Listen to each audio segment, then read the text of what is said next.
ಇವತ್ತು ನನ್ನನ್ನು ಕಾಲಕಸಕ್ಕೂ ಸಮವಿಲ್ಲದವಳು ಅಂತ ಈ ಮನೆಯಿಂದ ಹೊರಹಾಕಿದ್ರಿ ಅಲ್ವಾ? ನೆನಪಿಟ್ಟುಕೊಳ್ಳಿ, ಕಾಲ ಯಾವಾಗಲೂ ಒಂದೇ ತರ ಇರಲ್ಲ.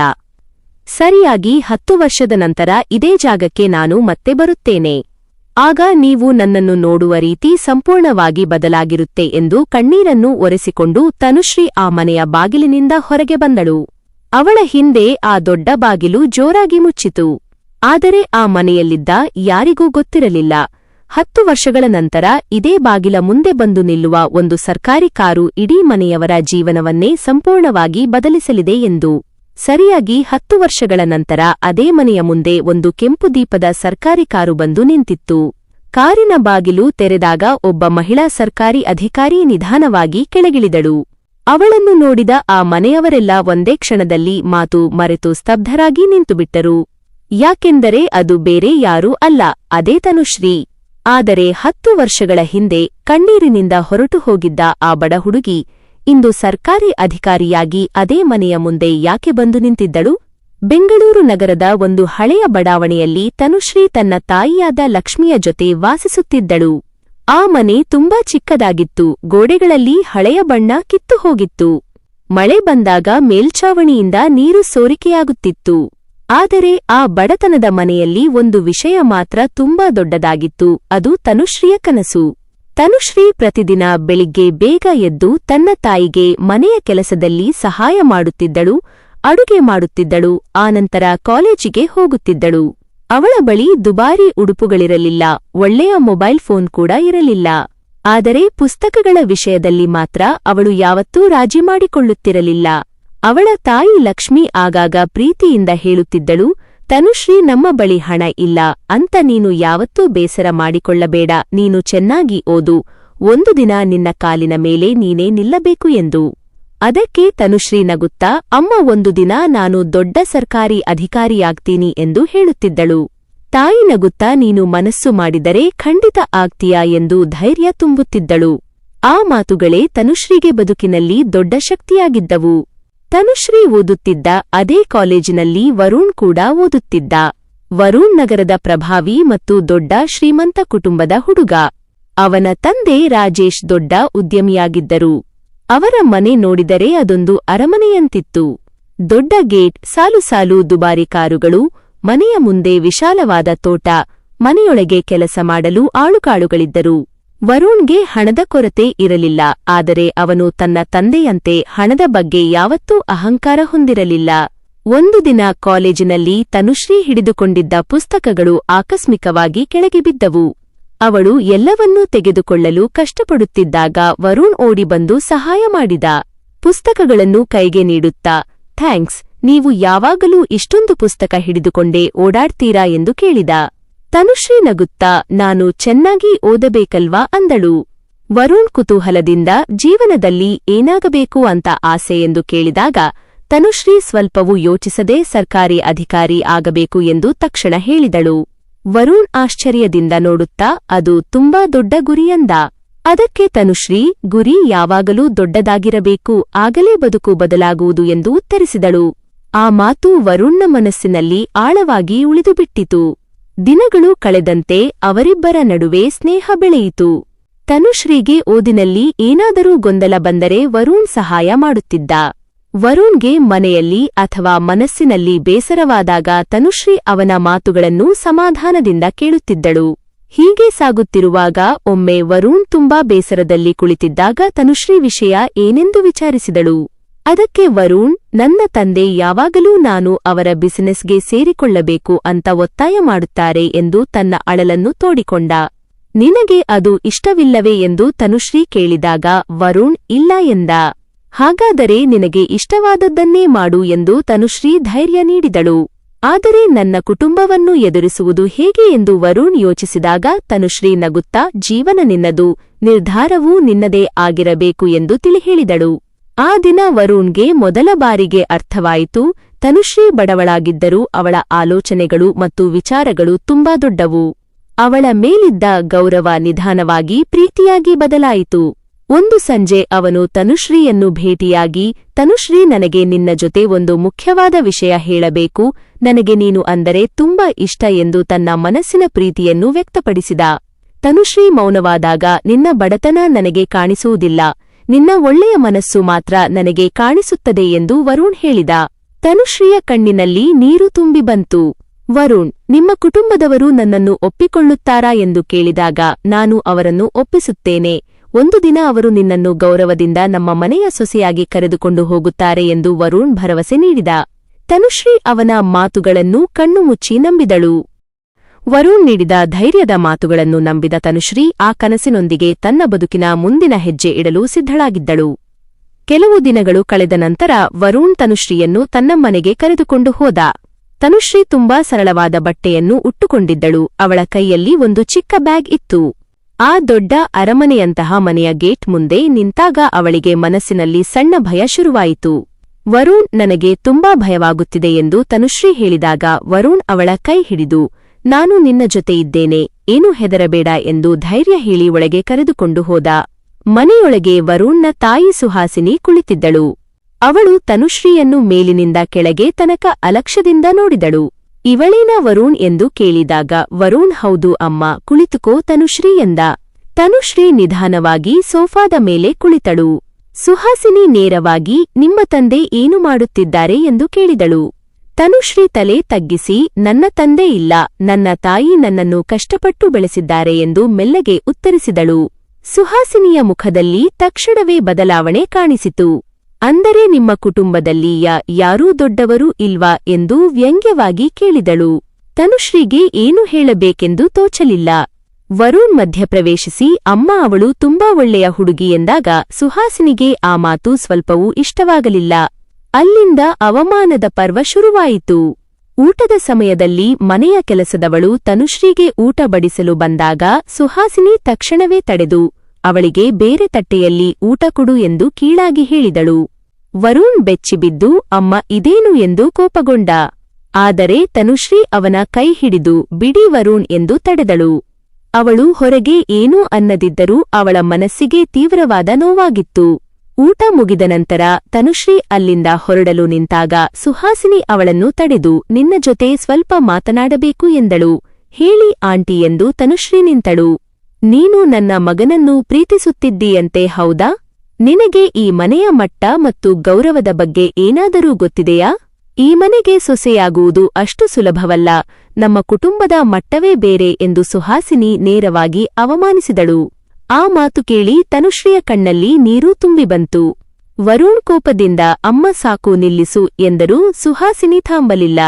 ನೀನು ನನ್ನ ಮಗನ ಆಸ್ತಿಯನ್ನು ನೋಡಿ ಮದುವೆಯಾಗಲು ಕನಸು ಕಾಣುತ್ತಿದ್ದೀಯಾ ಎಂದು ನಿಂದಿಸಿದಳು. ತನುಶ್ರೀ ಕಣ್ಣೀರನ್ನು ಒರೆಸಿಕೊಳ್ಳುತ್ತಾ, ನನಗೆ ನಿಮ್ಮ ಹಣ ಬೇಡ, ನಿಮ್ಮ ದೊಡ್ಡ ಮನೆ ಬೇಡ, ನನಗೆ ವರುಣ್ನ ಪ್ರೀತಿ ಮಾತ್ರ ಬೇಕು ಎಂದು ನಿಧಾನವಾಗಿ ಹೇಳಿದಳು. ಸುಹಾಸಿನಿ ಗಟ್ಟಿಯಾಗಿ ನಗುತ್ತಾ, ಪ್ರೀತಿಯಿಂದ ಹೊಟ್ಟೆ ತುಂಬುವುದಿಲ್ಲ, ಈ ಮನೆ ನಡೆಸಲು ಹಣ ಬೇಕು, ನಮ್ಮ ಗೌರವ ಕಾಪಾಡಲು ಆಸ್ತಿ ಬೇಕು ಎಂದಳು. ಅಷ್ಟರಲ್ಲಿ ವರುಣ್ ತನ್ನ ತಾಯಿಯ ವಿರುದ್ಧ ನಿಂತು, ನಾನು ತನುಶ್ರೀಯನ್ನೇ ಮದುವೆಯಾಗುವುದು ಎಂದು ಗಟ್ಟಿಯಾಗಿ ಹೇಳಿದ. ಆಗಷ್ಟೇ ಅಲ್ಲಿಗೆ ಬಂದ ಅವನ ತಂದೆ ರಾಜೇಶ್ ಏನಿದು ಗದ್ದಲ ಎಂದು ವಿಚಾರಿಸಿದರು. ಸುಹಾಸಿನಿ ನಡೆದಿದ್ದನ್ನೆಲ್ಲ ತನಗಿಷ್ಟ ಬಂದಂತೆ ಹೇಳಿದಳು. ರಾಜೇಶ್ ತನುಶ್ರೀಯ ಕಡೆ ನೋಡಿ, ನೀನು ನನ್ನ ಮಗನನ್ನು ನಿಜವಾಗಿಯೂ ಪ್ರೀತಿಸುತ್ತೀಯಾ? ಹಾಗಾದರೆ ಅವನಿಗಾಗಿ ಏನು ಮಾಡುತ್ತೀಯಾ ಎಂದು ಕೇಳಿದರು. ತನುಶ್ರೀ, ನಾನು ಅವನನ್ನು ಮತ್ತು ಅವನ ಕುಟುಂಬವನ್ನು ಗೌರವಿಸುತ್ತೇನೆ, ಆದರೆ ನನ್ನ ಆತ್ಮಗೌರವವನ್ನು ಬಿಟ್ಟು ಯಾವುದನ್ನೂ ಮಾಡುವುದಿಲ್ಲ ಎಂದು ದಿಟ್ಟವಾಗಿ ಉತ್ತರಿಸಿದಳು. ರಾಜೇಶ್ಗೆ ಆ ಮಾತು ಕೋಪ ತರಿಸಿತು. ಇಷ್ಟು ಮಾತಾಡುವ ಧೈರ್ಯವೇ ನಿನಗೆ ಎಂದು ಕೂಗಿದರು. ವರುಣ್, ಅಪ್ಪ, ಅವಳ ಜೊತೆ ಹೀಗೆ ಮಾತನಾಡಬೇಡಿ ಎಂದು ತಡೆಯಲು ಬಂದಾಗ ರಾಜೇಶ್ ಅವನನ್ನು ಗದರಿಸಿ, ಇವತ್ತು ಈ ಹುಡುಗಿ ಈ ಮನೆಯಿಂದ ಹೊರಗೆ ಹೋಗಬೇಕು ಎಂದು ಆದೇಶಿಸಿದರು. ವರುಣ್ ತನುಶ್ರೀಯ ಬಳಿ ಹೋಗಲು ಯತ್ನಿಸಿದಾಗ ರಾಜೇಶ್ ಅವನನ್ನು ತಡೆದು, ನೀನು ಇವಳ ಪರವಾಗಿ ನಿಂತರೆ ನಿನಗೂ ಈ ಮನೆಯ ಬಾಗಿಲು ಮುಚ್ಚುತ್ತದೆ ಎಂದು ಎಚ್ಚರಿಸಿದರು. ತನುಶ್ರೀ ವರುಣ್ನ ಕಡೆ ನೋಡಿದಳು. ಅವನ ಕಣ್ಣಲ್ಲೂ ನೀರಿತ್ತು, ಆದರೆ ತಂದೆಯ ಮಾತನ್ನು ಮೀರಿ ಅವನಿಂದ ಏನೂ ಮಾಡಲು ಆಗಲಿಲ್ಲ. ತನುಶ್ರೀ ನಿಧಾನವಾಗಿ ಹೊರನಡೆದು ಆ ದೊಡ್ಡ ಬಾಗಿಲ ಬಳಿ ನಿಂತು ಹಿಂತಿರುಗಿ ನೋಡಿದಳು. ಕಣ್ಣೀರನ್ನು ಒರೆಸಿಕೊಂಡು ಆ ಮನೆಯವರತ್ತ ನೋಡಿ ಶಪಥ ಮಾಡಿದಳು. ಅದೇ ಕಣ್ಣೀರಿನಿಂದ ಹೊರಗೆ ಬಂದ ತನುಶ್ರೀ ನೇರವಾಗಿ ತನ್ನ ಚಿಕ್ಕ ಮನೆಗೆ ತಲುಪಿದಳು. ತಾಯಿ ಲಕ್ಷ್ಮಿ ಬಾಗಿಲು ತೆರೆದಾಗ ಕಣ್ಣೀರು ತುಂಬಿದ ಮಗಳನ್ನು ನೋಡಿ ಗಾಬರಿಯಾಗಿ, ಏನಾಯಿತು ತನುಶ್ರೀ ಎಂದು ಅಪ್ಪಿಕೊಂಡಳು. ತನುಶ್ರೀ ತಾಯಿಯನ್ನೇ ತಬ್ಬಿಕೊಂಡು ಗಟ್ಟಿಯಾಗಿ ಅತ್ತಳು. ಸ್ವಲ್ಪ ಸಮಯದ ನಂತರ ಆ ಶ್ರೀಮಂತ ಮನೆಯಲ್ಲಿ ನಡೆದ ಪ್ರತಿಯೊಂದು ಅವಮಾನವನ್ನು ತಾಯಿಗೆ ವಿವರಿಸಿದಳು. ಲಕ್ಷ್ಮಿ ಮಗಳ ತಲೆಯನ್ನೇವರಿಸುತ್ತಾ, ಮಗಳೇ, ನೀನು ಯಾರ ಮುಂದೆಯೂ ತಲೆ ತಗ್ಗಿಸಬೇಡ. ಬಡವಳಾಗಿ ಹುಟ್ಟಿದ್ದು ನಿನ್ನ ತಪ್ಪಲ್ಲ. ಆದರೆ ಇನ್ನೊಬ್ಬರ ಅವಮಾನಕ್ಕೆ ಹೆದರಿ ನಿನ್ನ ಕನಸನ್ನು ಬಿಟ್ಟುಕೊಡುವುದು ದೊಡ್ಡ ತಪ್ಪು ಎಂದು ಧೈರ್ಯ ತುಂಬಿದಳು.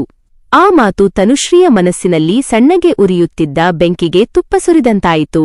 ಮರುದಿನದಿಂದಲೇ ತನುಶ್ರೀ ತನ್ನ ಸಂಪೂರ್ಣ ಗಮನವನ್ನು ಓದಿನ ಮೇಲೆ ನೆಟ್ಟಳು. ಅವಳ ಮುಂದೆ ಈಗ ಒಂದೇ ಒಂದು ದೊಡ್ಡ ಗುರಿ ಇತ್ತು, ಅದು ಸರ್ಕಾರಿ ಅಧಿಕಾರಿಯಾಗುವುದು. ಇನ್ನೊಂದೆಡೆ ವರುಣ್ ತನ್ನ ಅರಮನೆಯಂತಹ ಮನೆಯ ಕೊಠಡಿಯಲ್ಲಿ ಒಬ್ಬನೇ ಕುಳಿತಿದ್ದ. ಅವನ ಕೈಯಲ್ಲಿ ತನುಶ್ರೀಯ ಹಳೆಯ ಫೋಟೋ ಒಂದಿತ್ತು. ನಿನ್ನನ್ನು ಆ ಕ್ಷಣದಲ್ಲಿ ಕಾಪಾಡಲು ನನ್ನಿಂದ ಆಗಲಿಲ್ಲ ತನುಶ್ರೀ ಎಂದು ತನ್ನ ಮೇಲೆಯೇ ತೀವ್ರ ಕೋಪಿಸಿಕೊಳ್ಳುತ್ತಿದ್ದ. ಆದರೆ ಅವನ ತಂದೆ ರಾಜೇಶ್ ಅವನ ಬಳಿ ಬಂದು, ಇನ್ಮುಂದೆ ಆ ಹುಡುಗಿಯ ನೆನಪು ಕೂಡ ನಿನಗೆ ಬರಬಾರದು. ನೀನು ನಮ್ಮ ಕುಟುಂಬದ ಗೌರವ ಉಳಿಸಬೇಕು ಎಂದು ಕಟ್ಟಪ್ಪಣೆ ಮಾಡಿದರು. ವರುಣ್ ಮೌನವಾಗಿ ತಲೆ ತಗ್ಗಿಸಿದ. ಅವನಿಗೆ ಕುಟುಂಬದ ಮಾತು ಕೇಳಬೇಕೋ ಅಥವಾ ತನ್ನ ಪ್ರೀತಿಯ ಪರವಾಗಿ ನಿಲ್ಲಬೇಕೋ ಎಂಬ ದೊಡ್ಡ ಗೊಂದಲ ಶುರುವಾಗಿತ್ತು. ತಿಂಗಳುಗಳು ಉರುಳಿದವು. ತನುಶ್ರೀ ತನ್ನ ಮೊದಲ ಪ್ರಯತ್ನದಲ್ಲಿ ಪರೀಕ್ಷೆ ಬರೆದಳು. ಆದರೆ ಫಲಿತಾಂಶ ಬಂದಾಗ ಅವಳು ಉತ್ತೀರ್ಣಳಾಗಿರಲಿಲ್ಲ. ನಿರಾಶೆಯಿಂದ ಪುಸ್ತಕಗಳನ್ನು ಬದಿಗಿಟ್ಟು ಗಟ್ಟಿಯಾಗಿ ಅತ್ತಳು. ತಾಯಿ ಲಕ್ಷ್ಮಿ ಅವಳ ಪಕ್ಕದಲ್ಲಿ ಕುಳಿತು, ಒಮ್ಮೆ ಸೋತಿದ್ದಕ್ಕೆ ಹೀಗೆ ಧೃತಿಗೆಡಬಾರದು. ನೀನು ಸೋತಿರುವುದು ಒಂದು ಪರೀಕ್ಷೆಯಲ್ಲೇ ಹೊರತು ಇಡೀ ಜೀವನದಲ್ಲಲ್ಲ ಎಂದು ಧೈರ್ಯ ಹೇಳಿದಳು. ತನುಶ್ರೀ ತಾಯಿಯ ಕಣ್ಣೀರು ಒರೆಸಿ, ನಾನು ಮತ್ತೆ ಪ್ರಯತ್ನಿಸುತ್ತೇನೆ ಎಂದು ಶಪಥ ಮಾಡಿದಳು. ದಿನಗಳು ತಿಂಗಳುಗಳಾದವು, ತಿಂಗಳುಗಳು ವರ್ಷಗಳಾದವು. ತನುಶ್ರೀ ದಿನಕ್ಕೆ 14 ಗಂಟೆಗಳ ಕಾಲ ಸತತವಾಗಿ ಓದುತ್ತಿದ್ದಳು. ಕೆಲವೊಮ್ಮೆ ಅವಳ ಬಳಿ ಊಟಕ್ಕೆ ಸರಿಯಾದ ಹಣವಿರಲಿಲ್ಲ. ಹೊಸ ಪುಸ್ತಕಗಳನ್ನು ಕೊಳ್ಳಲು ಸಾಧ್ಯವಾಗುತ್ತಿರಲಿಲ್ಲ. ಆಗ ಅವಳು ಸಣ್ಣ ಮಕ್ಕಳಿಗೆ ಮನೆಗೆ ಹೋಗಿ ಟ್ಯೂಷನ್ ಹೇಳಿಕೊಟ್ಟು ಬಂದ ಹಣದಿಂದ ತನ್ನ ಪರೀಕ್ಷೆಗೆ ಬೇಕಾದ ಪುಸ್ತಕಗಳನ್ನು ಕೊಳ್ಳುತ್ತಿದ್ದಳು. ಲಕ್ಷ್ಮಿ ಮಗಳ ಈ ಹಠ ಮತ್ತು ಶ್ರಮವನ್ನು ನೋಡಿ, ನನ್ನ ಮಗಳು ಖಂಡಿತ ಒಂದು ದಿನ ದೊಡ್ಡ ಮಟ್ಟಕ್ಕೆ ಬೆಳೆಯುತ್ತಾಳೆ ಎಂದು ಹೆಮ್ಮೆಯಿಂದ ಬೀಗುತ್ತಿದ್ದಳು. ಹೀಗೆ 1 ವರ್ಷ, 2 ವರ್ಷ, 3 ವರ್ಷ, ಬರೋಬ್ಬರಿ 10 ವರ್ಷಗಳ ದೀರ್ಘಕಾಲ ತನುಶ್ರೀ ತನ್ನ ಗುರಿಯತ್ತ ನಿರಂತರವಾಗಿ ಸಾಗಿದಳು. ಎಷ್ಟು ಸೋಲುಗಳು ಎದುರಾದರೂ ಅವಳು ಧೃತಿಗೆಡಲಿಲ್ಲ. ಅವಳ ಮನಸ್ಸಿನಲ್ಲಿ ಒಂದೇ ಮಾತು ಓಡುತ್ತಿತ್ತು, ನನ್ನನ್ನು ಕಸವೆಂದು ಹೊರಹಾಕಿದವರ ಮುಂದೆ ನಾನು ಏನೆಂದು ಸಾಬೀತು ಮಾಡಲೇಬೇಕು. ಅತ್ತ ವರುಣ್ನ ತಂದೆ ರಾಜೇಶ್ರ ಬಿಸಿನೆಸ್ನಲ್ಲಿ ದೊಡ್ಡ ಮಟ್ಟದ ನಷ್ಟ ಶುರುವಾಯಿತು. ಅವರ ಕೆಲವು ತಪ್ಪು ನಿರ್ಧಾರಗಳಿಂದ ಕಂಪನಿ ಸಾಲದ ಸುಳಿಗೆ ಸಿಲುಕಿತು. ವರುಣ್ ಬಿಸಿನೆಸ್ ಸರಿಮಾಡಲು ಹಗಲಿರುಳು ಶ್ರಮಿಸುತ್ತಿದ್ದರೂ ಅವನ ಮನಸ್ಸಿನಲ್ಲಿ ಶಾಂತಿಯಿರಲಿಲ್ಲ. ತನುಶ್ರೀಯ ನೆನಪು ಅವನನ್ನು ಪ್ರತಿದಿನ ಕಾಡುತ್ತಿತ್ತು. ಅವನು ಅವಳನ್ನು ಹುಡುಕಲು ಹಲವು ಬಾರಿ ಪ್ರಯತ್ನಿಸಿದ. ಆದರೆ ತನುಶ್ರೀ ತನ್ನ ಹಳೆಯ ಮನೆಯನ್ನು ಖಾಲಿ ಮಾಡಿ ಬೇರೆ ಎಲ್ಲೋ ಹೊರಟು ಹೋಗಿದ್ದಳು. 10 ವರ್ಷಗಳು ಕಳೆದವು. ಒಂದು ಬೆಳಿಗ್ಗೆ ವರುಣ್ ಪತ್ರಿಕೆ ಓದುತ್ತಿದ್ದಾಗ ಅವನ ಕಣ್ಣುಗಳು ಪತ್ರಿಕೆಯ ಮುಖಪುಟದ ಒಂದು ಸುದ್ದಿಯ ಮೇಲೆ ನಿಂತುಬಿಟ್ಟವು. ಜಿಲ್ಲೆಯ ನೂತನ ಕೆಎಎಸ್ ಐಎಎಸ್ ಅಧಿಕಾರಿಯಾಗಿ ತನುಶ್ರೀ ಅಧಿಕಾರ ಸ್ವೀಕಾರ. ವರುಣ್ನ ಕೈಗಳಲ್ಲಿದ್ದ ಪತ್ರಿಕೆ ನಡುಗತೊಡಗಿತು. ಅವನು ತಕ್ಷಣ ಆ ಸುದ್ದಿಯನ್ನು ತನ್ನ ತಾಯಿ ಸುಹಾಸಿನಿಗೆ ತೋರಿಸಿದ. ಸುಹಾಸಿನಿಯ ಮುಖದ ಬಣ್ಣ ಒಂದೇ ಕ್ಷಣದಲ್ಲಿ ಕಪ್ಪಾಯಿತು. 10 ವರ್ಷಗಳ ಹಿಂದೆ ಆ ಬಡ ಹುಡುಗಿ ಬಾಗಿಲ ಬಳಿ ನಿಂತು ಹೇಳಿದ್ದ ಆ ಶಪಥದ ಮಾತುಗಳು ಸುಹಾಸಿನಿಯ ಕಿವಿಯಲ್ಲಿ ಮತ್ತೆ ಮಾರ್ಧನಿಸಿದವು. ಅದೇ ಸಮಯದಲ್ಲಿ ತನುಶ್ರೀ ತನ್ನ ನೂತನ ಸರ್ಕಾರಿ ಕಚೇರಿಯಲ್ಲಿ ಅಧಿಕಾರ ವಹಿಸಿಕೊಂಡು ಕುಳಿತಿದ್ದಳು. ಅವಳ ಮುಂದೆ ಸಾಲು ಸಾಲು ಮುಖ್ಯವಾದ ಫೈಲುಗಳಿದ್ದವು. ಇವತ್ತು ಅವಳು 10 ವರ್ಷಗಳ ಹಿಂದೆ ಕಣ್ಣೀರಿಡುತ್ತಿದ್ದ ಆ ಹಳೆಯ ತನುಶ್ರೀಯಾಗಿರಲಿಲ್ಲ.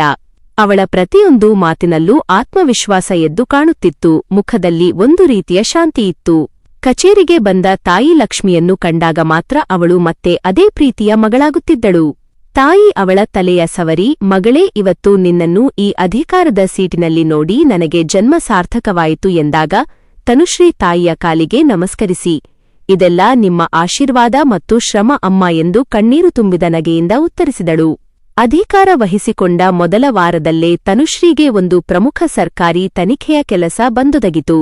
ನಗರದ ಪ್ರಭಾವಿ ಕಂಪನಿಯೊಂದರ ಆಸ್ತಿ ಮತ್ತು ತೆರಿಗೆ ದಾಖಲೆಗಳಲ್ಲಿ ದೊಡ್ಡ ಮಟ್ಟದ ಅಕ್ರಮ ನಡೆದಿದೆಯೆಂಬ ದೂರು ಅದಾಗಿತ್ತು. ತನುಶ್ರೀ ಆ ತನಿಖೆಯ ಫೈಲ್ ತೆರೆದು ನೋಡಿದಾಗ ಒಂದು ಕ್ಷಣ ಅವಳ ಕೈಗಳು ನಿಂತುಬಿಟ್ಟವು.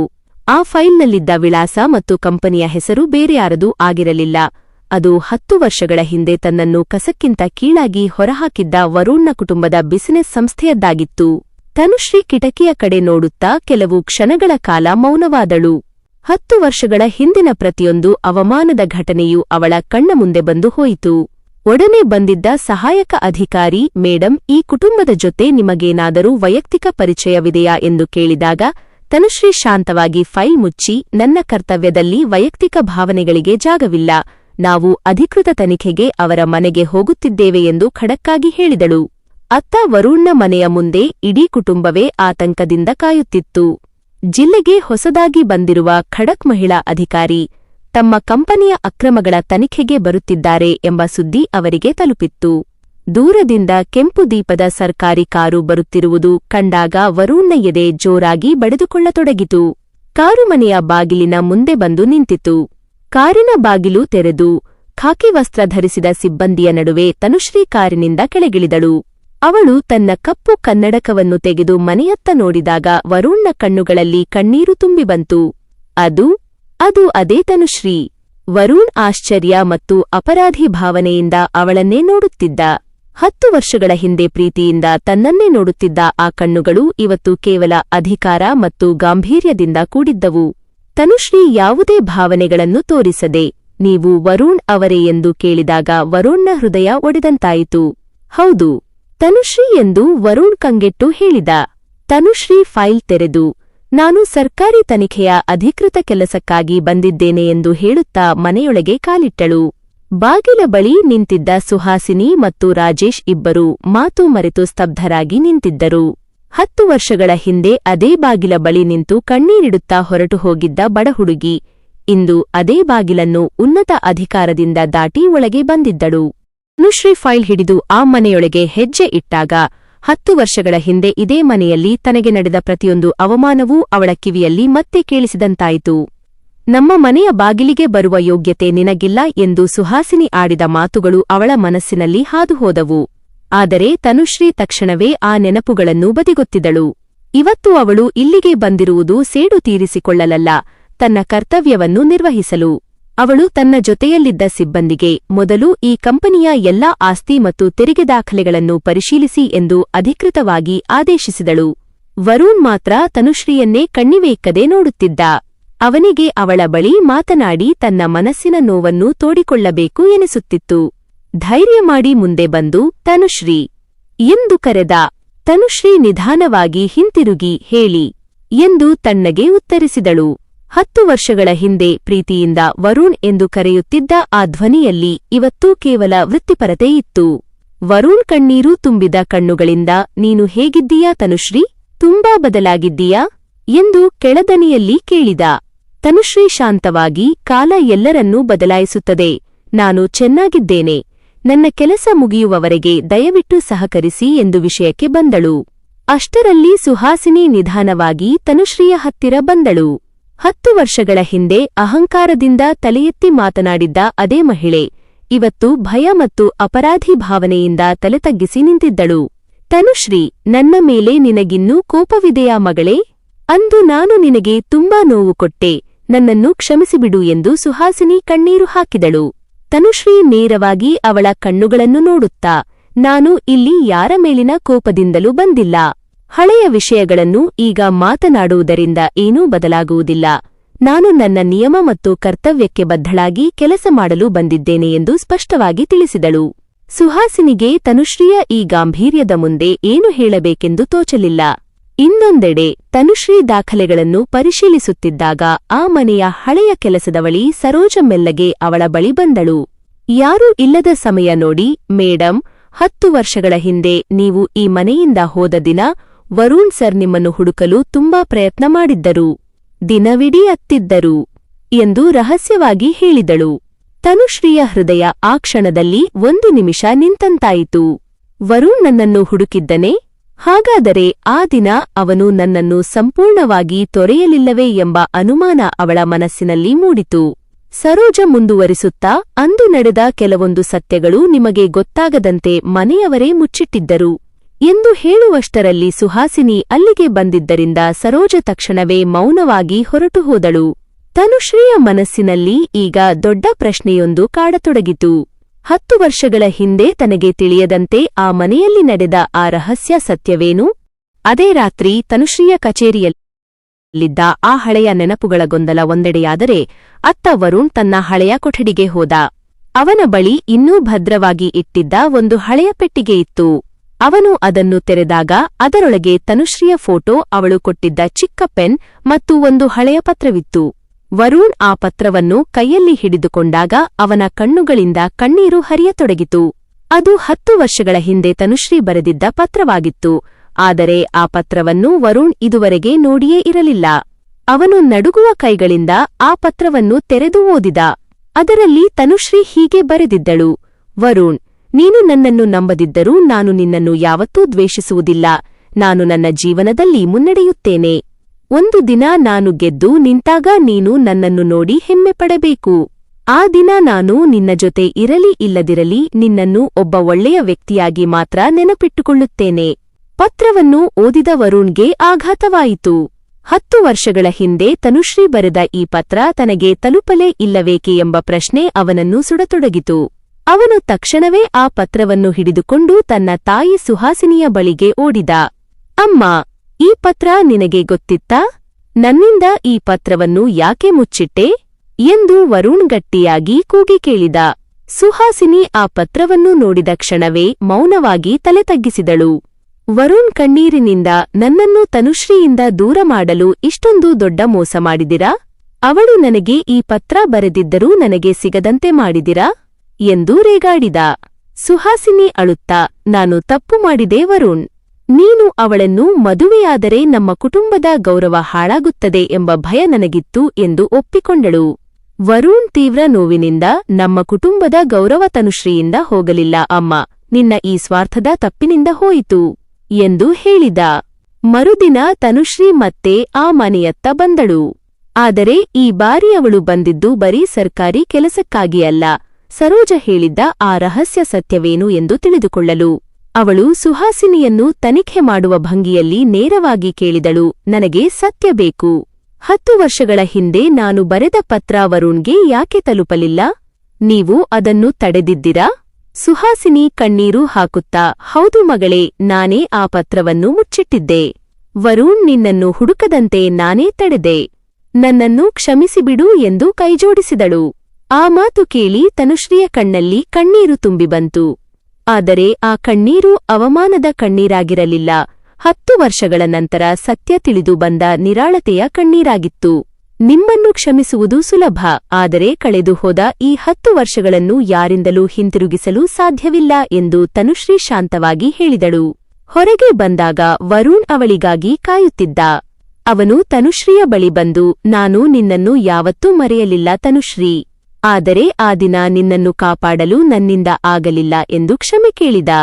ತನುಶ್ರೀ ಅವನನ್ನು ನೋಡಿ, ನನಗೆ ಈಗ ಸತ್ಯ ಗೊತ್ತಾಗಿದೆ ವರುಣ್. ಆದರೆ ಆ ದಿನ ನನಗೆ ಬೇಕಾಗಿದ್ದು ಒಂದೇ ಒಂದು ಮಾತು, ನಾನು ನಿನ್ನ ಜೊತೆ ಇದ್ದೇನೆ ಎಂಬ ಆ ಒಂದು ಮಾತು ಎಂದು ಹೇಳಿದಳು.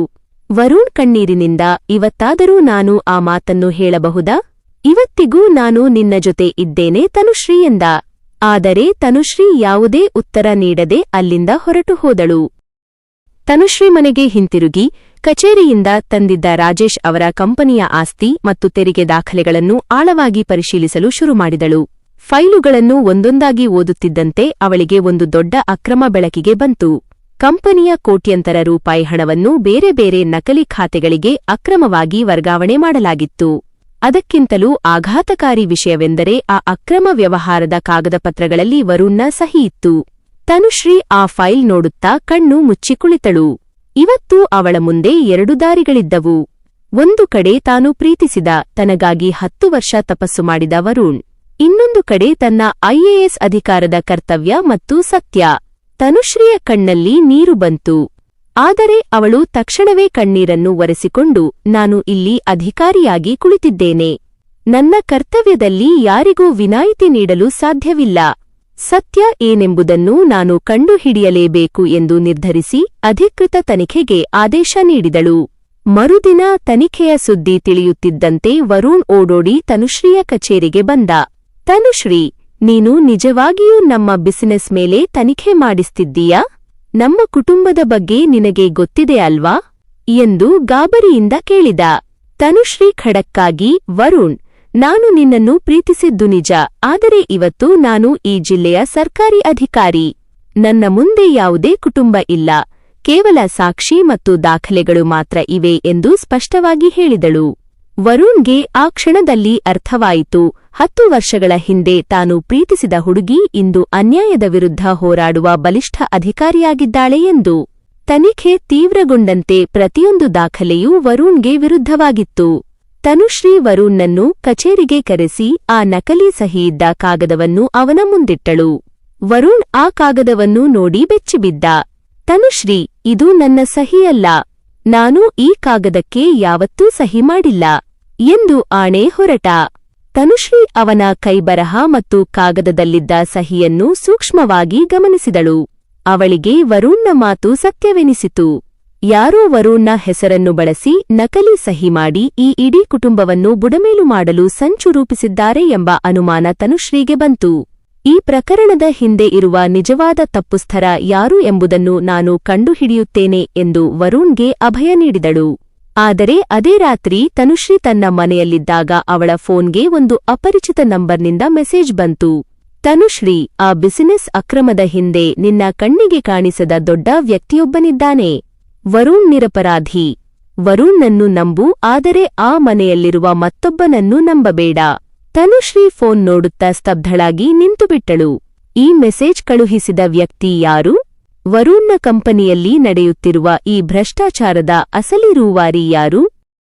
ಆ ಅಪರಿಚಿತ ಮೆಸೇಜ್ ಬಂದ ತಕ್ಷಣ ತನುಶ್ರೀಯ ಮನಸ್ಸಿನಲ್ಲಿ ಸಾಲು ಸಾಲು ಪ್ರಶ್ನೆಗಳು ಹುಟ್ಟಿಕೊಂಡವು. ಮೆಸೇಜ್ ಕಳುಹಿಸಿದ ವ್ಯಕ್ತಿ ಯಾರು? ವರುಣ್ ನಿಜವಾಗಿಯೂ ನಿರಪರಾಧಿಯೇ? ಹಾಗಾದರೆ ಆ ಶ್ರೀಮಂತ ಮನೆಯೊಳಗೆ ಕುಳಿತು ಈ ಸಕಲ ಮೋಸವನ್ನು ಮಾಡುತ್ತಿರುವ ಆ ಅಸಲಿ ಖಳನಾಯಕ ಯಾರು? ತನುಶ್ರೀ ತಡಮಾಡದೆ ತನ್ನ ಜೊತೆಯಲ್ಲಿದ್ದ ವಿಶ್ವಾಸಾರ್ಹ ಪೊಲೀಸ್ ಅಧಿಕಾರಿಯನ್ನು ಕರೆದುಕೊಂಡು ಮೆಸೇಜ್ನಲ್ಲಿ ಹಾಕಿದ್ದ ಹಳೆಯ ಗೋದಾಮಿನ ವಿಳಾಸಕ್ಕೆ ರಹಸ್ಯವಾಗಿ ತಲುಪಿದಳು. ಗೋದಾಮು ಕತ್ತಲೆಯಿಂದ ಕೂಡಿದ್ದು, ಕೇವಲ ಒಂದು ಚಿಕ್ಕ ದೀಪ ಉರಿಯುತ್ತಿತ್ತು. ತನುಶ್ರೀ ಒಳಗೆ ಹೋಗುತ್ತಿದ್ದಂತೆ ಕತ್ತಲೆಯಿಂದ ಒಬ್ಬ ಹಳೆಯ ವ್ಯಕ್ತಿ ಹೊರಗೆ ಬಂದ. ತನುಶ್ರೀ ಜಾಗರೂಕರಾಗಿ, ನೀವೇನಾ ನನಗೆ ಮೆಸೇಜ್ ಕಳುಹಿಸಿದ್ದು? ಯಾರು ನೀವು? ಎಂದು ಕೇಳಿದಳು. ಆ ವ್ಯಕ್ತಿ ಧ್ವನಿ ತಗ್ಗಿಸಿ, ಮೇಡಂ, ನಾನು ರಾಜೇಶ್ ಅವರ ಕಂಪನಿಯಲ್ಲಿ 10 ವರ್ಷಗಳಿಂದ ಲೆಕ್ಕಪತ್ರ ನೋಡಿಕೊಳ್ಳುತ್ತಿದ್ದ ಹಳೆಯ ಅಕೌಂಟೆಂಟ್. ನನ್ನ ಹೆಸರು ಶಂಕರ್ ಎಂದ. ತನುಶ್ರೀ ತಕ್ಷಣವೇ, ಕಂಪನಿಯ ಫೈಲುಗಳಲ್ಲಿ ನಕಲಿ ಸಹಿ ಮಾಡಿ ಹಣ ಲೂಟಿ ಮಾಡಿದ್ದು ಯಾರು? ಸತ್ಯ ಹೇಳಿ ಎಂದು ಗದರಿಸಿದಳು. ಶಂಕರ್ ನಡುಗುವ ಕೈಗಳಿಂದ ತನ್ನ ಬಳಿಯಿದ್ದ ಒಂದು ರಹಸ್ಯ ಫೈಲ್ ಅನ್ನು ತನುಶ್ರೀಗೆ ನೀಡಿದ. ಮೇಡಂ, ಈ ದಾಖಲೆಗಳನ್ನು ನೋಡಿ. ವರುಣ್ ಸರ್ ಈ ಆಸ್ತಿಯ ಆಸೆಗೆ ಬಿದ್ದು ನಕಲಿ ಸಹಿ ಮಾಡಿಲ್ಲ. ಅವರ ಹೆಸರನ್ನು ಬಳಸಿ ನಕಲಿ ಸಹಿ ಮಾಡಿ ಕಂಪನಿಯ ಕೋಟ್ಯಂತರ ರೂಪಾಯಿ ಹಣವನ್ನು ಸ್ವಂತ ಖಾತೆಗೆ ವರ್ಗಾಯಿಸಿಕೊಂಡಿದ್ದು ರಾಜೇಶ್ ಅವರ ಸ್ವಂತ ಬಿಸಿನೆಸ್ ಪಾರ್ಟ್ನರ್ ಮಹೇಶ್ ಎಂದ. ಆ ಹೆಸರು ಕೇಳಿ ತನುಶ್ರೀ ಬೆಚ್ಚಿಬಿದ್ದಳು. ಮಹೇಶ್, ರಾಜೇಶ್ರ ಬಾಲ್ಯದ ಗೆಳೆಯ ಮತ್ತು ಆ ಕಂಪನಿಯ 40% ಪಾಲುದಾರ. ಇಡೀ ಕುಟುಂಬ ಆ ಮಹೇಶನನ್ನು ಕಣ್ಣು ಮುಚ್ಚಿ ನಂಬಿತ್ತು. ಆದರೆ ಆ ಮಹೇಶನೇ ರಾಜೇಶ್ರ ಬಿಸಿನೆಸ್ ಮುಳುಗಿಸಿ ವರುಣ್ಣನ್ನು ಜೈಲಿಗೆ ಕಳುಹಿಸಿ ಇಡೀ ಆಸ್ತಿಯನ್ನು ತನ್ನದಾಗಿಸಿಕೊಳ್ಳಲು ಕುತಂತ್ರ ಹೆಣೆದಿದ್ದ. ಶಂಕರ್ ಮುಂದುವರಿಸುತ್ತಾ, ವರುಣ್ ಸರ್ ತುಂಬಾ ಒಳ್ಳೆಯವರು ಮೇಡಂ. 10 ವರ್ಷಗಳ ಹಿಂದೆ ನೀವು ಈ ಮನೆಯಿಂದ ಹೋದಾಗಲೂ ಅವರು ನಿಮಗಾಗಿ ಪರಿತಪಿಸಿದ್ದರು. ಆದರೆ ಮಹೇಶ್ ಮತ್ತು ರಾಜೇಶ್ ಸರ್ ಸೇರಿ ವರುಣ್ ಸರ್ಗೆ ಸತ್ಯ ಗೊತ್ತಾಗದಂತೆ ಮುಚ್ಚಿಟ್ಟಿದ್ದರು. ಈಗ ಮಹೇಶ್ ಇಡೀ ಕಂಪನಿಗೆ ಕನ್ನ ಹಾಕುತ್ತಿದ್ದಾನೆ ಎಂದು ಸತ್ಯವನ್ನು ಬಯಲು ಮಾಡಿದ. ಸತ್ಯ ತಿಳಿದ ತನುಶ್ರೀಗೆ ವರುಣ್ ಮೇಲಿದ್ದ ಪ್ರೀತಿ ಮತ್ತು ಗೌರವ 100ರಷ್ಟು ಹೆಚ್ಚಾಯಿತು. ಆದರೆ ಸಾಕ್ಷಿ ಇಲ್ಲದೆ ಮಹೇಶನನ್ನು ಬಂಧಿಸಲು ಸಾಧ್ಯವಿರಲಿಲ್ಲ. ತನುಶ್ರೀ ತಕ್ಷಣವೇ ಶಂಕರ್ ಕೊಟ್ಟ ದಾಖಲೆಗಳನ್ನು ಹಿಡಿದು ತನ್ನ ಕಚೇರಿಗೆ ಹಿಂತಿರುಗಿದಳು. ರಾತ್ರೋರಾತ್ರಿ ತನ್ನ ಆಪ್ತ ಸಿಬ್ಬಂದಿಯೊಂದಿಗೆ ಮಹೇಶನ ಎಲ್ಲಾ ಬ್ಯಾಂಕ್ ಖಾತೆಗಳು ಮತ್ತು ರಹಸ್ಯ ಕಾಗದಪತ್ರಗಳನ್ನು ಮರುಪರಿಶೀಲಿಸಿದಳು. ಅಲ್ಲಿ ಮಹೇಶನ ಕಳ್ಳಾಟಕ್ಕೆ ಸಾಕ್ಷಿಯಾಗಿ ಅವನ ಅಸಲಿ ಸಹಿಯಿದ್ದ ರಹಸ್ಯ ಒಪ್ಪಂದದ ಪತ್ರಗಳು ಸಿಕ್ಕಿಬಿದ್ದವು. ಮರುದಿನ ಬೆಳಿಗ್ಗೆ ತನುಶ್ರೀ ನೇರವಾಗಿ ರಾಜೇಶ್ರ ಮನೆಗೆ ಪೊಲೀಸ್ ಪಡೆಗಳೊಂದಿಗೆ ತಲುಪಿದಳು. ಅಲ್ಲಿ ರಾಜೇಶ್, ಸುಹಾಸಿನಿ, ವರುಣ್ ಮತ್ತು ಬಿಸಿನೆಸ್ ಪಾರ್ಟ್ನರ್ ಮಹೇಶ್ 4 ಕುಳಿತಿದ್ದರು. ತನುಶ್ರೀ ಬರುವುದನ್ನು ನೋಡಿ ಮಹೇಶ್ ನಕಲಿ ನಗೆಯಿಂದ, ಏನು ಮೇಡಂ, ಇವತ್ತು ವರುಣ್ಣನ್ನು ಅರೆಸ್ಟ್ ಮಾಡಲು ಬಂದಿರಾ ಎಂದು ವ್ಯಂಗ್ಯವಾಗಿ ಕೇಳಿದ. ತನುಶ್ರೀ ಗಂಭೀರವಾಗಿ ನಗುತ್ತಾ, ಇಲ್ಲ ಮಹೇಶ್ ಅವರೇ, ವರುಣ್ಣನ್ನು ಅರೆಸ್ಟ್ ಮಾಡಲು ಅಲ್ಲ, ವರುಣ್ನ ನಕಲಿ ಸಹಿ ಮಾಡಿ ಕಂಪನಿಗೆ ಕೋಟ್ಯಂತರ ರೂಪಾಯಿ ವಂಚಿಸಿದ ನಿಮ್ಮನ್ನು ಅರೆಸ್ಟ್ ಮಾಡಲು ಬಂದಿದ್ದೇನೆ ಎಂದು ಕಾಗದ ಪತ್ರಗಳನ್ನು ಅವನ ಮುಖಕ್ಕೆ ಎಸೆದಳು. ಆ ಮಾತು ಕೇಳಿ ರಾಜೇಶ್ ಮತ್ತು ವರುಣ್ ದಿಗ್ಭ್ರಮೆಗೊಂಡರು. ರಾಜೇಶ್ ಆಶ್ಚರ್ಯದಿಂದ, ತನುಶ್ರೀ, ನೀನು ಏನು ಹೇಳುತ್ತಿದ್ದೀಯಾ? ಮಹೇಶ್ ನನ್ನ ಆಪ್ತ ಸ್ನೇಹಿತ ಎಂದು ಕೂಗಿದರು. ತನುಶ್ರೀ ಶಾಂತವಾಗಿ, ನಿಮ್ಮ ಆಪ್ತ ಸ್ನೇಹಿತನೇ ನಿಮ್ಮ ಬೆನ್ನಿಗೆ ಚೂರಿ ಹಾಕಿದ್ದಾನೆ ರಾಜೇಶ್ ಅವರೇ. ವರುಣ್ಣನ್ನು ಜೈಲಿಗೆ ಕಳುಹಿಸಿ ನಿಮ್ಮ ಕಂಪನಿಯನ್ನು ಹರಾಜು ಹಾಕಿಸಲು ಈ ಮಹೇಶ್ ಯೋಜಿಸಿದ್ದ ಎಂದು ಎಲ್ಲಾ ಸಾಕ್ಷಿಗಳನ್ನು ಅವರ ಮುಂದಿಟ್ಟಳು. ಪೊಲೀಸರು ತಕ್ಷಣವೇ ಮಹೇಶನಿಗೆ ಕೈಕೋಳ ತೊಡಸಿದರು. ಮಹೇಶ್ ತಪ್ಪಿಸಿಕೊಳ್ಳಲು ಯತ್ನಿಸಿದರೂ ಸಾಕ್ಷಿಗಳು ಬಲವಾಗಿದ್ದರಿಂದ ಪೊಲೀಸರು ಅವನನ್ನು ಎಳೆದುಕೊಂಡು ಹೋದರು. ವರುಣ್ ನಿರಪರಾಧಿ ಎಂದು ಸಾಬೀತಾಯಿತು. ರಾಜೇಶ್ಗೆ ತಾನು ಮಾಡಿದ ತಪ್ಪಿನ ತೀವ್ರ ಅರಿವಾಯಿತು. 10 ವರ್ಷಗಳ ಹಿಂದೆ ತಾವು ಯೋಗ್ಯತೆ ಇಲ್ಲದ ಬಡ ಹುಡುಗಿಯೆಂದು ಹೊರಹಾಕಿದ ಅದೇ ತನುಶ್ರೀ ಇವತ್ತು ತಮ್ಮ ಮನೆತನದ ಗೌರವವನ್ನು ಮತ್ತು ಮಗನ ಬದುಕನ್ನು ಉಳಿಸಿದ್ದಳು. ರಾಜೇಶ್ ಕಣ್ಣೀರು ಹಾಕುತ್ತಾ ತನುಶ್ರೀಯ ಮುಂದೆ ತಲೆ ತಗ್ಗಿಸಿ ನಿಂತರು. ರಾಜೇಶ್ ತಮ್ಮ ತಪ್ಪು ಗ್ರಹಿಕೆಯಿಂದ ಕುಗ್ಗಿಹೋಗಿ ಕಣ್ಣೀರು ಹಾಕುತ್ತಾ ತನುಶ್ರೀಯ ಮುಂದೆ ಕೈಜೋಡಿಸಿದರು. ತನುಶ್ರೀ, 10 ವರ್ಷಗಳ ಹಿಂದೆ ನಾನು ಹಣ ಮತ್ತು ಅಂತಸ್ತಿನ ಅಹಂಕಾರದಿಂದ ಕಣ್ಣು ಮುಚ್ಚಿ ಕುಳಿತಿದ್ದೆ. ನಿನ್ನ ಸ್ವಾಭಿಮಾನವನ್ನು ಬಡತನವೆಂದು ತಪ್ಪಾಗಿ ಭಾವಿಸಿ ನಿನ್ನನ್ನು ಹೊರಹಾಕಿದೆ. ಆದರೆ ಇಂದು ನೀನು ನಮ್ಮ ಕುಟುಂಬದ ಕಣ್ಣು ತೆರೆಸಿ ನನ್ನ ಮಗನ ಬದುಕನ್ನು ಮತ್ತು ನಮಗಿದ್ದ ಕೊನೆಯ ಗೌರವವನ್ನು ಉಳಿಸಿದ್ದೀಯಾ. ನನ್ನನ್ನು ಕ್ಷಮಿಸಿಬಿಡು ಮಗಳೇ ಎಂದು ತಲೆಯೆತ್ತಲಾಗದೆ ಅತ್ತರು. ತನುಶ್ರೀ ನಿಧಾನವಾಗಿ ರಾಜೇಶ್ರ ಕೈಗಳನ್ನು ಹಿಡಿದು, ರಾಜೇಶ್ ಅವರೇ, 10 ವರ್ಷಗಳ ಹಿಂದೆ ನೀವು ನನ್ನನ್ನು ಹೊರಹಾಕಿದಾಗ ನನಗೆ ತೀವ್ರ ನೋವಾಗಿತ್ತು ನಿಜ. ಆದರೆ ಆ ನೋವೇ ನನ್ನನ್ನು ಇಷ್ಟೊಂದು ಬಲಿಷ್ಠಳನ್ನಾಗಿ ಮಾಡಿದ್ದು. ನಾನು ಯಾರ ಮೇಲೂ ಸೇಡು ತೀರಿಸಿಕೊಳ್ಳಲು ಅಧಿಕಾರಿಯಾಗಲಿಲ್ಲ. ನನ್ನ ತಾಯಿಯ ಕನಸನ್ನು ನನಸು ಮಾಡಲು ಮತ್ತು ನನ್ನ ಆತ್ಮಗೌರವವನ್ನು ಉಳಿಸಿಕೊಳ್ಳಲು ಶ್ರಮಿಸಿದೆ. ನಿಮ್ಮ ಮೇಲಾಗಲಿ ನಿಮ್ಮ ಕುಟುಂಬದ ಮೇಲಾಗಲಿ ನನಗೆ ಯಾವುದೇ ದ್ವೇಷವಿಲ್ಲ ಎಂದು ದೊಡ್ಡ ಗುಣದಿಂದ ಉತ್ತರಿಸಿದಳು. ಆ ಮಾತನ್ನು ಕೇಳಿ ಸುಹಾಸಿನಿ ಓಡಿಬಂದು ತನುಶ್ರೀಯನ್ನು ಅಪ್ಪಿಕೊಂಡು ಗಟ್ಟಿಯಾಗಿ ಅತ್ತಳು. ನಿನ್ನಂತ ಒಳ್ಳೆಯ ಮನಸ್ಸಿದ್ದ ಹುಡುಗಿಯನ್ನು ಸೊಸೆಯಾಗಿ ಪಡೆಯುವ ಯೋಗ್ಯತೆ ಅಂದು ನಮಗಿರಲಿಲ್ಲ ಮಗಳೇ. ಆದರೆ ಇಂದು ಕಣ್ಣೀರಿಡುತ್ತಾ ಕೇಳುತ್ತಿದ್ದೇನೆ, ಈ ಮನೆಗೆ ನಿನ್ನ ಹೆಜ್ಜೆ ಬಿದ್ದರೆ ಮಾತ್ರ ನಮಗೆ ಶ್ರೇಯಸ್ಸು. ನಮ್ಮನ್ನು ಕ್ಷಮಿಸಿ ಈ ಮನೆಯ ಸೊಸೆಯಾಗಿ ಬರುತ್ತೀಯಾ ಎಂದು ವಿನಂತಿಸಿಕೊಂಡಳು. ತನುಶ್ರೀ ಮೌನವಾಗಿ ವರುಣ್ನ ಕಡೆ ನೋಡಿದಳು. ವರುಣ್ನ ಕಣ್ಣುಗಳಲ್ಲಿ ಕಣ್ಣೀರು ತುಂಬಿತ್ತು, ಆದರೆ ಅವನ ಮುಖದಲ್ಲಿ ಯಾವುದೇ ಒತ್ತಡವಿರಲಿಲ್ಲ. ಅವನು ಮೆಲ್ಲನೆ ತನುಶ್ರೀಯ ಬಳಿ ಬಂದು, ತನುಶ್ರೀ, 10 ವರ್ಷಗಳ ಹಿಂದೆ ನಾನು ನಿನ್ನ ಕೈ ಹಿಡಿದು ನಿಲ್ಲಲು ಸೋತಿದ್ದೆ. ಆದರೆ ಇಂದು ನೀನು ಸಾಧಿಸಿ ತೋರಿಸಿದ್ದೀಯಾ. ನಿನಗೆ ನನ್ನ ಮೇಲೆ ಇನ್ನೂ ಪ್ರೀತಿಯಿದ್ದರೆ, ನನ್ನ ಜೊತೆ ಉಳಿದ ಬದುಕನ್ನು ಹಂಚಿಕೊಳ್ಳಲು ನಿನಗೆ ಸಮ್ಮತಿಯಿದ್ದರೆ ಮಾತ್ರ ಮುನ್ನಡೆ. ಇಲ್ಲವಾದರೆ ನಿನ್ನ ನಿರ್ಧಾರವನ್ನು ನಾನು ಗೌರವಿಸುತ್ತೇನೆ ಎಂದು ಅತ್ಯಂತ ನಮ್ರತೆಯಿಂದ ಕೇಳಿದ. ತನುಶ್ರೀ ಕೆಲವು ಕ್ಷಣಗಳ ಕಾಲ ಆಲೋಚಿಸಿದಳು. ಅವಳು ತನ್ನ ತಾಯಿ ಲಕ್ಷ್ಮಿಯ ಕಡೆ ನೋಡಿದಳು.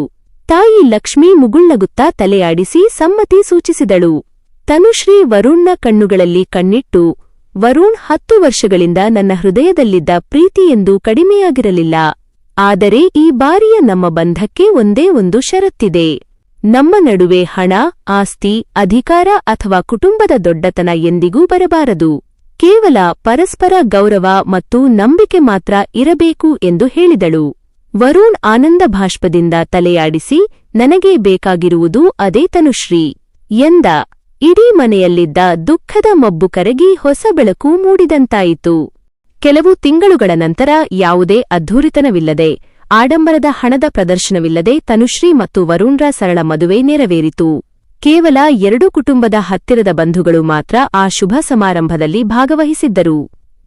ವರುಣ್ನ ತಾಯಿ ಸುಹಾಸಿನಿ ಕಣ್ಣೀರು ತುಂಬಿದ ಕಣ್ಣುಗಳಿಂದ ತನುಶ್ರೀಯ ಕೈಗೆ ಬಂಗಾರದ ಬಳೆಗಳನ್ನು ತೊಡಿಸುತ್ತಾ, 10 ವರ್ಷಗಳ ಹಿಂದೆ ನಾನು ನಿನ್ನನ್ನು ಈ ಮನೆಯಿಂದ ಹೊರಹಾಕಿದ್ದೆ.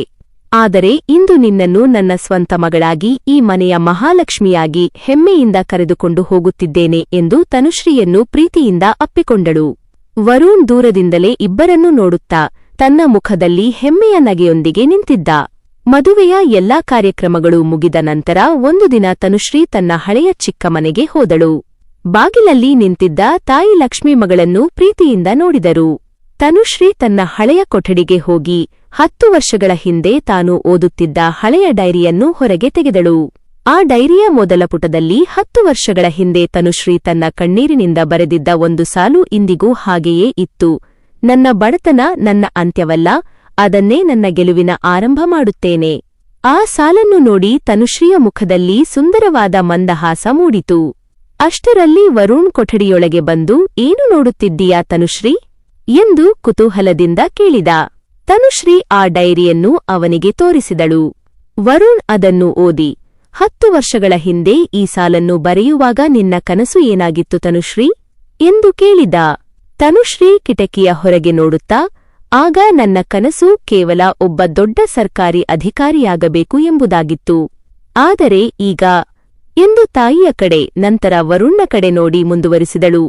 ಈಗ ನನ್ನ ಕನಸು ನನ್ನನ್ನು ನಂಬಿದವರನ್ನು ಮತ್ತು ನನ್ನ ಮೇಲಿಟ್ಟ ಗೌರವವನ್ನು ಯಾವತ್ತೂ ಹುಸಿಗೊಳಿಸಬಾರದು ಎಂಬುದು ಮಾತ್ರ. ವರುಣ್ ನಗುತ್ತಾ, ಅದನ್ನು ನೀನು ಈಗಾಗಲೇ ಸಾಧಿಸಿ ತೋರಿಸಿದ್ದೀಯಾ ತನುಶ್ರೀ ಎಂದು ಅವಳ ಕೈ ಹಿಡಿದ. 10 ವರ್ಷಗಳ ಹಿಂದೆ ತನುಶ್ರೀಯ ಬಳಿ ದುಬಾರಿ ಹಣವಿರಲಿಲ್ಲ, ದೊಡ್ಡ ಮನೆ ಇರಲಿಲ್ಲ, ಪ್ರಭಾವಿ ಬೆಂಬಲವೂ ಇರಲಿಲ್ಲ. ಆದರೆ ಅವಳ ಬಳಿ ಒಂದೇ ಒಂದು ಇತ್ತು, ಅದು ತನ್ನ ಮೇಲಿದ್ದ ಅಪಾರವಾದ ನಂಬಿಕೆ ಮತ್ತು ಶ್ರಮ. ಅವಳು ತನಗೆ ಸಿಕ್ಕ ಅವಮಾನವನ್ನು ಸೋಲಾಗಿ ಸ್ವೀಕರಿಸಲಿಲ್ಲ, ಬದಲಿಗೆ ಅದನ್ನೇ ತನ್ನ ಗೆಲುವಿನ ಇಂಧನವನ್ನಾಗಿ ಮಾಡಿಕೊಂಡಳು. ಒಂದು ದಿನ ಯಾರೋ ಅವಳನ್ನು ಬಡವಳು ಎಂದು ಕೀಳಾಗಿ ನೋಡಿ ಮನೆಯ ಬಾಗಿಲಿಂದ ಹೊರಹಾಕಿದ್ದರು. ಆದರೆ 10 ವರ್ಷಗಳ ನಂತರ ಅದೇ ಮನೆಯ ಮುಂದೆ ಅವಳು ಒಬ್ಬ ಯಶಸ್ವಿ ಸರ್ಕಾರಿ ಅಧಿಕಾರಿಯಾಗಿ ಗೌರವದ ಸಂಕೇತವಾಗಿ ಬಂದು ನಿಂತಳು. ಅವಳು ಯಾರ ಮೇಲೂ ಸೇಡು ತೀರಿಸಿಕೊಳ್ಳಲಿಲ್ಲ, ಯಾಕೆಂದರೆ ನಿಜವಾದ ಗೆಲುವು ಎಂದರೆ ನಮ್ಮನ್ನು ಅವಮಾನಿಸಿದವರನ್ನು ಕೆಳಗೆ ಬೀಳಿಸುವುದಲ್ಲ, ನಮ್ಮ ಮೇಲೆ ನಂಬಿಕೆ ಇಟ್ಟವರ ಮುಂದೆ ಹೆಮ್ಮೆಯಿಂದ ನಿಲ್ಲುವಷ್ಟು ಎತ್ತರಕ್ಕೆ ಬೆಳೆಯುವುದು. ನಿಜವಾದ ಗೆಲುವು ಎಂದರೆ ನಮ್ಮನ್ನು ಅವಮಾನಿಸಿದವರನ್ನು ಸೋಲಿಸುವುದಲ್ಲ, ನಮ್ಮನ್ನು ಕಸವೆಂದು ತಳ್ಳಿದವರ ಕಣ್ಣಿನ ಮುಂದೆ ನಾವು ಎಷ್ಟರ ಮಟ್ಟಿಗೆ ಬೆಳೆದು ನಿಲ್ಲುತ್ತೇವೆ ಎಂಬುದರಲ್ಲಿರುತ್ತದೆ. ಬಡತನ, ಕಷ್ಟ ಅಥವಾ ಸನ್ನಿವೇಶಗಳು ನಮ್ಮ ಬದುಕಿನ ಅಂತ್ಯವಲ್ಲ. ನಂಬಿಕೆ ಮತ್ತು ಶ್ರಮ ನಮ್ಮ ಜೊತೆಗಿದ್ದರೆ ಕಾಲ ಒಂದಲ್ಲ ಒಂದು ದಿನ ಖಂಡಿತ ಬದಲಾಗುತ್ತದೆ. ಈ ಕಥೆ ನಿಮ್ಮ ಮನಸ್ಸಿಗೆ ತಟ್ಟಿದ್ದರೆ, ನಿಮ್ಮ ಜೀವನದಲ್ಲೂ ಕಷ್ಟಪಟ್ಟು ತಮ್ಮ ಸ್ವಂತ ಶ್ರಮದಿಂದ ಗೆದ್ದು ನಿಂತಿರುವ ಆತ್ಮೀಯರಿಗೆ ಈ ವಿಡಿಯೋವನ್ನು ಖಂಡಿತ ಶೇರ್ ಮಾಡಿ. ಇಂತಹ ಇನ್ನಷ್ಟು ಸ್ಫೂರ್ತಿದಾಯಕ ಮತ್ತು ಹೃದಯಸ್ಪರ್ಶಿ ಕಥೆಗಳಿಗಾಗಿ pharmacist mom stories YouTube channel ಅನ್ನು ಈ ಕೂಡಲೇ ಸಬ್ಸ್ಕ್ರೈಬ್ ಮಾಡಿ ಹಾಗೂ ಬೆಲ್ ಐಕಾನ್ ಒತ್ತಿ ಬೆಂಬಲಿಸಿ. ಧನ್ಯವಾದಗಳು.